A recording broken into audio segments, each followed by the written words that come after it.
আসসালামু আলাইকুম এভরিওয়ান। বহুরূপী ভালোবাসা গল্পের ৯ নম্বর পার্ট। তো চলো বেশি কথা না কইয়া গল্প শুরু করা যাক। আম্মু তো মাথায় হাত দিয়ে বলল, এখন আমার ছেলের কি হবে? আমাদের মানিজ্যত সবকিছু শেষ হয়ে গেল। আন্টি আম্মুর মাথায় হাত দিয়ে বলল, আমার এক মেয়ে গেছে তো কি হয়েছে, আর এক মেয়ে আছে না? আমি আপনাদের কথা দিয়েছি আর সেই কথা রাখবো। আমি আমার বড় মেয়ের সাথে আপনার ছেলের বিয়ে দিব। আপনাদের কোনো আপত্তি নাই তো?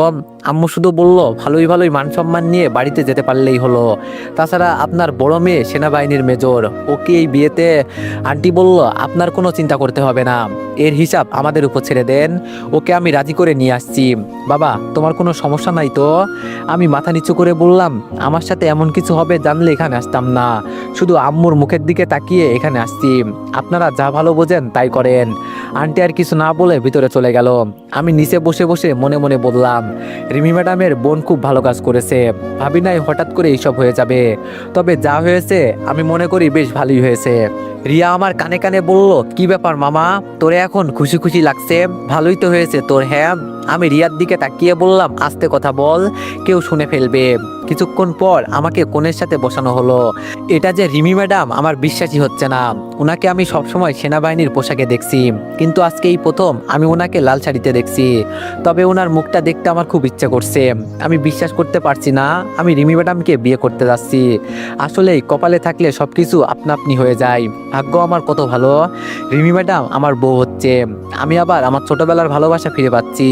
ভাবি না এই বিয়েতে রিমি ম্যাডাম রাজি হবেন, কিন্তু তিনি যে এত সহজেই রাজি হয়ে যাবেন আমি আশা করি নাই। কাজী যখন আমাকে কবুল বলতে বলল, তখন যে আমি একটা ঘোরের ভিতরে ছিলাম। তবে আমি খুশিতে কবুল বলেই দিলাম। রিমি ম্যাডাম একদম সুন্দরভাবে কবুল বলে দিল।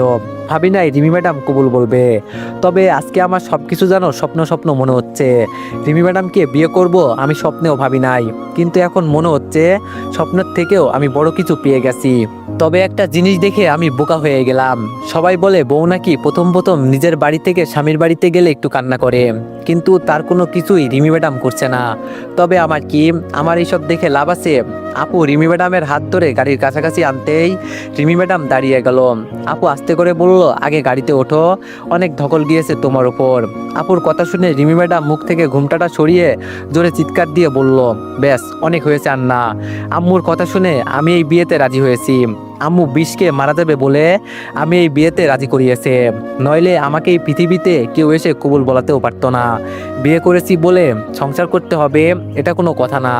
আম্মুর কথা শুনে বিয়ে করেছি আম্মুকে বাঁচানোর জন্য। এখন আমি নিজের ইচ্ছে মতো চলবো, আর 6 মাস পর ডিভোর্স লেটার পাঠিয়ে দিব। আমার বাসা থেকে আমি অন্য কোথাও যাব না। আপনারা মনে করবেন এটা কোনো বিয়ে ছিল না। এখন আপনারা সবাই যেতে পারেন। রিমি ম্যাডামের কথা শুনে আমার মুখটা কালো হয়ে গেল।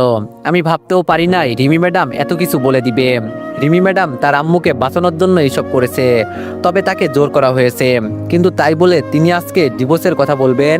আমার আম্মু রিমি ম্যাডামের কাছে গিয়ে বলল, কী সব কথা বলছো মা, এইসব বলতে নেই, মানুষ খারাপ বলবে। মানলাম তুমি এই বিয়েতে রাজি না, তোমাকে জোর করা হয়েছে। তবে আমাদের বাসায় চলো, তোমাকে কেউ কিছু বলবে না। পরে যদি তোমার ভালো না লাগে তাহলে চলে আসবে, কেমন?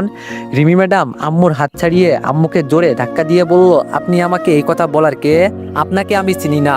আম্মুকে ধাক্কা দেওয়ার ফলে আম্মু কিছুটা দূরে গিয়ে পড়ল। আমি দৌড়ে আম্মুকে ধরে তুললাম। আম্মুকে দাঁড় করিয়ে রিমি ম্যাডামের কাছে গিয়ে ঠাস ঠাস করে ওর গালে 2টা চড় দিলাম, আর বললাম, তুই আমার আম্মুকে ধাক্কা দেওয়ার কে রে? আমি যদি তোর ইচ্ছা করি তাহলে জোর করে নিয়ে যেতে পারি, কেউ কিছু বলবেও না, কারণ সবাই জানে তুই আমার বিয়ে করা বউ। রিমি ম্যাডাম উল্টো আমাকে লাথি মেরে বলল, কুত্তার বাচ্চা, তোর কত বড় সাহস, আমার গায়ে হাত দিস? তোর হাত কেটে আমি কুত্তা দিয়ে খাওয়াবো। তোর চাকরি আমার হাতের মুঠোয়, এটা তুই জানিস না? আমি দাঁড়িয়ে রিমি ম্যাডামের সামনে গিয়ে বললাম, তোর দিমাগ খুব বেশি, এটা আমি কমাবো। তুই আমার গায়ে হাত তুললেও আমি কিছু বলতাম না, তবে আমার আম্মুর গায়ে হাত দিয়ে খুব বড় ভুল করলি। তুই যদি আমার বউ না হতি তাহলে তোরে আমি। রিমি ম্যাডাম আমার গালে উল্টা আরেকটা থাপ্পড় দিয়ে বলল, কি করবি রে তুই? তুই চিনিস আমি কে? আমি একবার বললে তোরে বাসা থেকে তুলে আনবে, আর আমাকে বউ বলার তুই কে? আমি তোরে চিনি না। আমি দৌড় দিয়ে রিয়ার কাছে গিয়ে ওর ব্যাগ থেকে পিস্তল বের করে বললাম, আজকে তোরে আমি খাইছি। যে রিমির দিকে গুলি করব, তখন রিমির মা আমার পায়ে পড়ে বলল, বাবা আমার এই একটাই মেয়ে আছে, ওকে তুমি মেরো না প্লিজ, আমি তোমার পায়ে পড়ছি, মানছি আমাদের ভুল হয়েছে। রিয়া আমার হাত থেকে পিস্তল নিয়ে আন্টিকে তুলে আমাকে বলল, তোর মাথা খারাপ হয়েছে, এখন বাসায় চল, এখানে ঝামেলা করার দরকার নেই। পেছন থেকে রিমি বলল, তোরে আমার দেখার আছে, তোর চাকরি আমি 12টা না বাজালে তখন আমাকে বলিস, আমাকে তুই গুলি করতে আসিস, কালকের ভিতরেই তোর পুরো পরিবার যদি জেলে না থাকে তাহলে আমার নাম রিমি না। আমি বললাম, তুই আমার বাল ফেলাবি হালি, যা পারিস কর, তোরে তোরে আমার দেখার আছে। আর শোন, তোর ডিভোর্স দিতে হবে না, আমি তোরে 3 তালাক দিয়ে ডিভোর্স দিব, তোর মতো মেয়ের মুখে আমি মতিও না পর্যন্ত, হালির বাচ্চা হালি। রিমি বলল, তোরে তো আমি বললাম, রিয়া তুই আমাকে ছাড় বলছি, ওকে এখানে জ্যান্ত কবর দিয়ে দিই। রিয়া আর রবিন মিলে আমাকে টেনে গাড়িতে তুলল। আম্মু আমার পাশে বসে কান্না করছে, তিনি ভাবতেও পারে নাই এখানে এত কিছু হয়ে যাবে। রিয়া একটা হাত পাখা নিয়ে আমাকে বাতাস করে বলছে, মাথা ঠান্ডা কর, এইসব পরেও দেখা যাবে। আমি মাথা নিচু করে বসে আছি, আমি ভাবতেও পারি নাই রিমি এতটা দিমাগি মেয়ে হয়ে যাবে। আমি মানি ওর রাগ আছে, কিন্তু তাই বলে ও এইসব করবে, ছাড়বো না আমি ওকে। আমার আম্মুকে ধাক্কা দেয়। কিছুক্ষণ দূরে যেতেই একটা মাইক্রো গাড়ি আচমকা এসে আমাদের সামনে দাঁড়িয়ে গেল। ড্রাইভার জায়গায় ব্রেক করার ফলে সামনের সিটে আমার মাথা লেগে কপালে আঘাত পেলাম। রিয়া রেগে গাড়ি থেকে নেমে সামনে থাকা গাড়ির সামনে গিয়ে বলল, এই তোরা কি চোখে দেখিস না, চোখ কি বাড়িতে রেখে এলি নাকি, আজকে যদি কিছু হয়ে যেত আমাদের। হঠাৎ দেখি গাড়ির দরজা খুলে আমার চাচাতো বোন আর রাসেল বের হলো। রাস্তার মাঝে ওদের দেখে আমি বোকা হয়ে গেলাম। আম্মু ভয়ে ভয়ে আমার দিকে তাকিয়ে বলল, এখন কি হবে বাবা? আমি গাড়ি থেকে নেমে বললাম, কিছু হবে না, তুমি চিন্তা করো না। গাড়ি থেকে নেমে রিয়াকে বললাম, রিয়া তুই ভিতরে গিয়ে বস, আমি আসছি। কিন্তু রিয়া ভিতরে যায় নাই, আমার পাশে দাঁড়িয়ে আছে। আমি এবার ছোট আপুকে উদ্দেশ্য করে বললাম, কি ব্যাপার, রাস্তার মাঝে আটকানোর কোনো মানে আছে? তোমরা আমার চাচাতো ভাই বোন, আমার বাসায় যেতে, তোমাদের তো আমি জামাই আদর করতাম। ছোট আপু হাসতে হাসতে বলল, তাই নাকি, কিন্তু আমি তো বিয়েতে দাওয়াত পেলাম না। আমি বললাম, কে বলেছে আমি বিয়ে করছি? আমার কথা শুনে ছোট আপু হাসতে হাসতে বলল, আজকে সকালে আমি রিমির বেস্ট ফ্রেন্ডকে অপহরণ করছিলাম, ওকে দিয়ে রিমিকে ফোন করিয়েছিলাম। ও খুব সুন্দর করে বলছে, তুই খারাপ একটা ছেলে, পতিতা পল্লী সব কয়টা মেয়ে তোরে চিনে, আরো অনেক কিছু বলেছে যেগুলো এখানে বলার মতো নয়। আর এই যে এই পিকগুলো, ছোট আপু আমাকে সেই দিনের পিকগুলো দেখালো। সেই দিন আমি ওদের বাসায় গিয়েছিলাম, আমি আপুর পাশে দাঁড়িয়ে কথা বলছিলাম, কিন্তু আপু এডিট করে আমাকে উলঙ্গ অবস্থায় ওর সাথে দাঁড় করিয়েছে। আমি রাগী দৃষ্টিতে ছোট আপুর দিকে তাকাতেই আপু বলল, আমাকে ছাড়া অন্য কোনো মেয়েকে বিয়ে করবি আর আমি বসে বসে আঙ্গুল চুষবো? তোর কি মনে হয় আমি এতটা বোকা মেয়ে? রিমিকে এমনভাবে বলছি ও যেন সবকিছু অন্ধের মতো বিশ্বাস করেছে। পারি নাই শুধু তোরে মারতে, তবে চিন্তা করিস না, আমি তোরে ধীরে ধীরে ধ্বংস করে দিব। আমি ছোট আপুর মুখে হাত চেপে ধরে বললাম, তুই আমার চাচাতো বোন বলে বেঁচে গেলি, রাস্তার মাঝে তোরে কিছু করতে পারবো না, নইলে তোরে আমি গুলি করে এখানেই মেরে ফেলতাম। পিছন থেকে রাসেল ভাই শর্ট রেঞ্জের পিস্তল বের করে বলল, আমার বোনের কিছু হলে আমি তোরে ছেড়ে দিব বুঝি? আর তুই নাকি আমাকে মারবি বলছিলি, কই কিছুই তো করলি না আমার, আমাকে তাড়াতাড়ি মার, আমি তো মরতেই চাই। রিয়া আমার হাত ধরে বলল, রিফাত চল, রাস্তার মাঝে ঝামেলা করার কোনো দরকার নেই। রিয়া আমাকে টেনে গাড়ির ভিতরে নিয়ে গেল। পিছন থেকে রাসেল ভাই বলছে, আবার খুব তাড়াতাড়ি তোর সাথে দেখা হবে, তবে এখন আমি তোরে মারবো না, তোর বউ নিজেই তোরে মারবে। আমি মাথায় হাত দিয়ে বসে আছি। ড্রাইভার গাড়ি চালাতে লাগলো। বাসায় গিয়ে কাপড় চেঞ্জ করে বিছানার উপর বসে আছি। রবিন আমার পাশে বসে বলল, এখন তাহলে তুই কি করবি? আমি রবিনের দিকে তাকিয়ে বললাম, কি আর করব, তোর সাথে চাকরিতে যোগ দিব। রবিন বলল, কিন্তু রিমি ম্যাডাম যদি তোরে।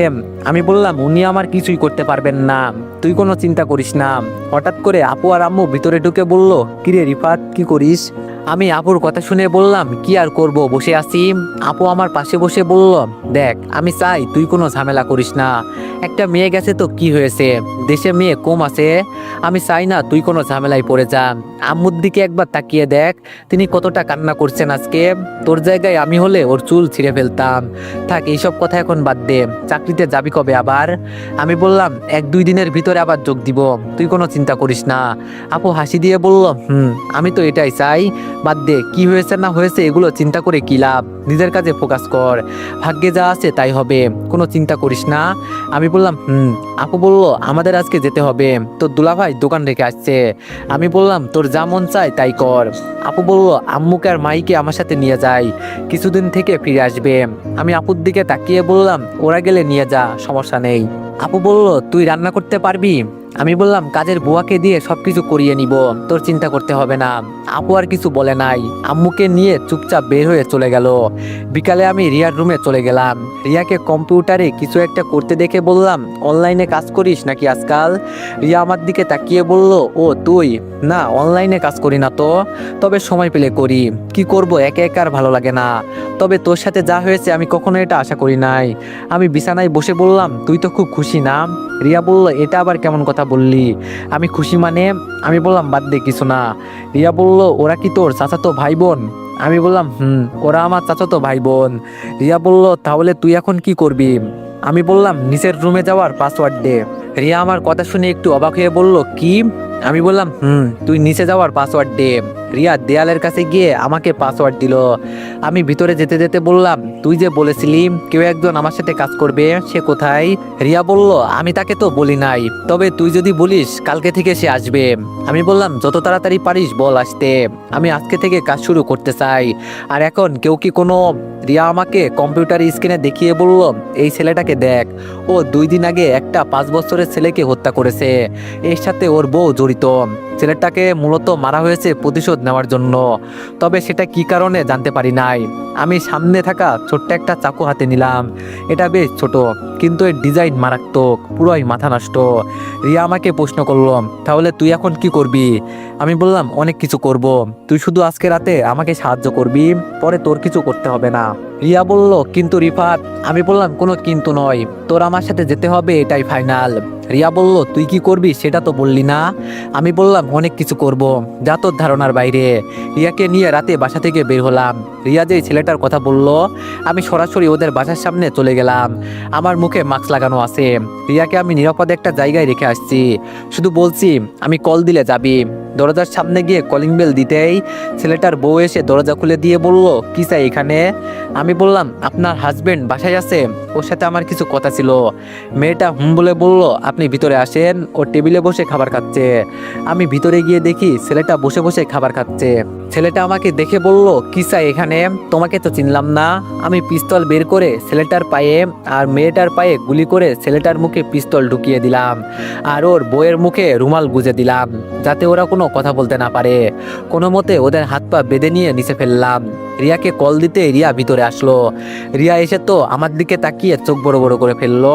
আমি রিয়াকে বললাম, এখনো তো বেশি সময় নেই, তাড়াতাড়ি ওদের ধরে গাড়িতে তোল, অনেক কাজ বাকি আছে। রিয়ার সাহায্যে ওদের আমি গাড়িতে তুললাম। গাড়ির ভিতরে বসতেই রিয়া বলল, এখন তুই কি করবি? কিছুই তো বললি না।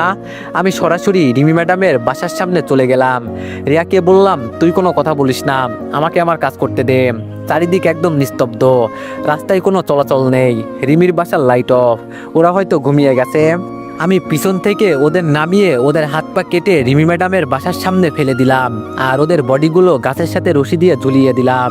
রিয়া আমার হাত ধরে বলল, এখন তাড়াতাড়ি চল, নইলে কেউ এসে যেতে পারে।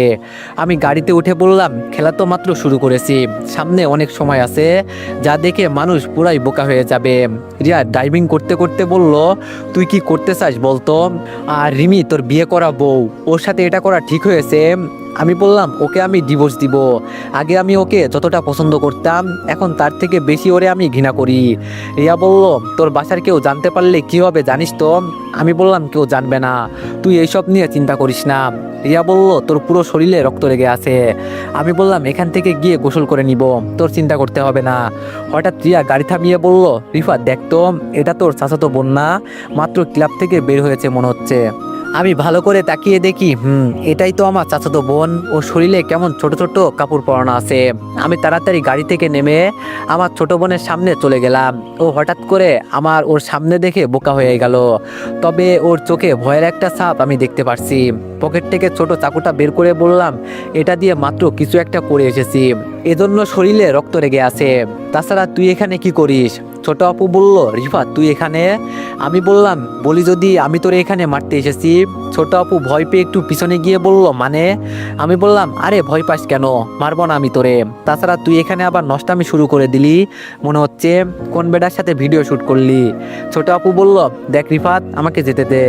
আমি ছোট আপুর হাতে জোরে একটা টান দিয়ে বললাম, আর একদিন যদি আমি তোরে এই শহরে দেখি, তাহলে ছাড়বো না, মনে রাখিস। ভাগ্য ভালো তোর, এজন্য ছেড়ে দিয়েছি। তুই তো আবার মানুষ খুন করতে ভয় পাস। কিছুক্ষণ আগে দুইটা জ্যান্ত মানুষ খুন করে আসছি। এখন তোর ভাইকে বল প্রস্তুতি নিতে। আমি এবার মুচকে হাসি দিয়ে বললাম, তোর ভাইকে মারার পর তোরে মারবো। গিয়ে তৈরি হয়ে নে, আমি নিজেই যাব তোদের এলাকায়। ছোট আপুকে গাড়িতে তুলে নিয়ে আবার বললাম, হাসপাতাল থেকে হাত ড্রেসিং করে নিস, নইলে আবার সমস্যা হবে। ছোট আপু ভয়ে ভয়ে গাড়ি নিয়ে চলে গেল। এখন জানো আমার বেশ ভালো লাগছে, তবে সকালে একটা কিছু হবে এটা আমি ভালো করেই জানি। রিয়াকে নিয়ে বাসায় চলে গেলাম। আমি উপরে উঠে আস্তে আস্তে করে ভিতরে যেতে লাগলাম। হঠাৎ কে যেন আমার হাত ধরলো। আমি পিছনে তাকিয়ে দেখি আপু আমার হাত ধরলো। মনে মনে বললাম, এই রে আজকে ধরা খেয়ে গেলাম। আপু আমাকে একটু সাইডে নিয়ে গিয়ে বলল, তোর শরীরে রক্ত কেন? আমি হাসি দিয়ে বললাম, এটা তো টমেটোর সস আপু। আপু ঠাস ঠাস করে আমার গালে চড় দিয়ে বলল, কি করে এসেছিস বল আমাকে। আমি গালে হাত দিয়ে বললাম, সকালে নিজ চোখেই দেখতে পারবি, প্লিজ আপু আমাকে যেতে দে। আপু আমার হাত ধরে বলল, ভাই প্লিজ এইসব করিস না, মানুষ খারাপ বলবে। আমি বললাম, কি বললো সেটা আমার দেখার বিষয় না। জীবনে প্রতিটা সময়ে কান্না করেছি, সুযোগ পেলে মানুষ মারতে পর্যন্ত আসে। আমার কারণে আজকে আমি আমার বাবাকে হারিয়েছি, সব কিছু কি আমি এত সহজেই ছেড়ে দিব? আপু বলল, আমার খুব ভয় করছে ভাই, যদি তোর কিছু হয়ে যায়। আমি বললাম, আমার আবার কি হবে? আচ্ছা গোসল করে ঘুমাবো, তুই রুমে যা। আপু আর কিছু না বলে রুমে চলে গেল। আমিও গোসল করে ঘুমিয়ে গেলাম। সকালে ঘুম থেকে উঠে শুনি কে যেন বাইরে চেঁচামেচি করছে। আমি তাড়াতাড়ি বিছানা ছেড়ে রুম থেকে বের হলাম। রুম থেকে বের হয়ে দেখি আম্মু টিভির সামনে বলছে, আজকে মাত্র একটা ছেলে এই বাসা থেকে এসেছে, আর আজকে কিভাবে ওই বাসার সামনে দুইটা ঝুলন্ত লাশ অবস্থায় পড়ে আছে। আমি শিওর কেউ আমার ছেলের বউকে ফাঁসানোর চেষ্টা করছে। আমি আপুর দিকে তাকাতেই আপু বলল, দেখ তো রিফাত আম্মু কি বলে। আমি আপুকে বললাম, আগে কি হয়েছে সেটা বল। আপু আমাকে টিভির দিকে তাকাতে বলল। আমি টিভির দিকে তাকাতেই দেখি খুব সুন্দর করে একটা মেয়ে নিউজ পড়ছে, আর সেখানে বলা হচ্ছে সেনাবাহিনীর মেজরের বাসার সামনে দুইটা ঝুলন্ত লাশ পাওয়া গেছে, আবার ওদের দরজার সামনে ওই বডিগুলোর হাত পা কেটে রাখা হয়েছে। আসলে এটা কার কাজ হতে পারে? তবে সবাই মনে করছে এই কাজ সেনাবাহিনীর মেজর রিমি ম্যাডামের হতে পারে। যে লাশগুলো দেখা যাচ্ছে এখানে ওরা কয়েকদিন আগে একটা ছেলেকে বিনা কারণে হত্যা করছে। তবে কি রিমি ম্যাডাম তিনি নিজেই তাকে শাস্তি দিল, নাকি এর পিছনে কারো হাত আছে? তবে এই খুনগুলো যে করেছে আমরা তাকে খুব শীঘ্রই আইনের আওতায় আনবো। পরবর্তী খবর দেখার জন্য আপনারা পাশেই থাকুন। আমি টিভি বন্ধ করে বললাম, সকাল সকাল কী সব ফালতু নিউজ দেখা শুরু করেছো? তোমার মাথা খারাপ হয়ে গেছে আম্মু? আম্মু বলল, বাবারে ও তোর বিয়ে করা বউ, ওকে কেউ ফাঁসাতে চাচ্ছে। আমি চাই আমার ছেলের বউ আবার এই বাসাতে ফেরত আসুক। আমি তোর মা, আমার সাথে ও বিয়াদবি করেছে তাতে আমি কিছু মনে করি নাই। ছোট মানুষ তো ভুল করতেই পারে, তুই গিয়ে ওকে নিয়ে আয় বাবা। এবার আমি আম্মুর পাশে বসে বললাম, ও তোমার ছেলের বউ না। একটা কথা বলি শুনে রাখো, আমি যতদিন বেঁচে আছি ও এই বাসায় কোনোদিন আসবে না। ও তোমার গায়ে হাত দিয়েছে, আমি কি এত সহজেই ওকে ছেড়ে দিব? ওকে আমার দেখার আছে না। তোমার সাথে এত কিছু হওয়ার পর তুমি এই কথা কিভাবে বলছো আম্মু? আমার গায়ে ও হাত তুললে আমি কিছু মনে করতাম না, কিন্তু ও তোমার গায়ে হাত দিয়েছে, আমি ওর হাত কেটে ফেলবো। আম্মু আমার মাথায় হাত দিয়ে বলল, বাবা ভুল তো মানুষই করে, হয়তো ওর কোনো জায়গায় ভুল হয়েছে। আমাদের উচিত ওরে সবকিছু বুঝিয়ে এখানে নিয়ে আসা। ও এখন এই বাড়ির বউ। আমি বললাম, আম্মু আর একবার যদি তুমি ওই মেয়ের কথা আমাকে বলো, আমি জীবনের জন্য চলে যাব। দরকার পড়লে আমি আরো 3টা বিয়ে করব, তারপরও এই মেয়েকে এই বাসায় আনবো না। ওর দিমাগ হয়েছে না, একটা মেয়ে হয়ে আমাকে এত কিছু শোনালো। তুমি শুধু দেখবে সামনে ওর আরো কি অবস্থা করি আমি। আম্মু বলল, কিন্তু বাবা। আমি বললাম, কোনো কিন্তু নয় আম্মু, যাও নাস্তা তৈরি করো, খিদে পেয়েছে। আম্মু আর কিছু না বলে কিচেন রুমে চলে গেল। তবে আমি খুব ভালো করেই বুঝতে পারছি আম্মু আবার রিমি ম্যাডামকে এই বাসাতে আনতে চাচ্ছে। ও তখন এই বাসায় আসতে পারবে যখন ও আম্মুর পায়ে ধরে মাপ চাইবে। পরে যদি মন বলে আনবো, নইলে সরাসরি ডিভোর্স দিব। আম্মু যেতে আপু আমার দিকে তাকিয়ে বলল, তুই এতটা খারাপ হয়ে গেলি কিভাবে? 2টা মানুষকে তুই মেরে ফেললি, তোর কি একটুও হাত পা কাঁপে নাই? আমি বললাম, সামনে আরো ভয়ঙ্কর কিছু হবে, তুই শুধু দেখে যা। আপু বলল, এইসব করা লাগবে না ভাই, তোর জীবন মৃত্যুর মুখে ঠেলে দিস না। আমি বললাম, একদিন তো মরতেই হবে আপু, কপালে যা আছে তাই হবে। মৃত্যুর খেলায় যেহেতু নেমেছি, তাহলে সবাইকে নিয়েই একসাথে মরবো। তো এভরিওয়ান, নেক্সট পার্টের জন্য সবাই একটু বেশি বেশি লাইক আর কমেন্ট করে দিও। ধন্যবাদ।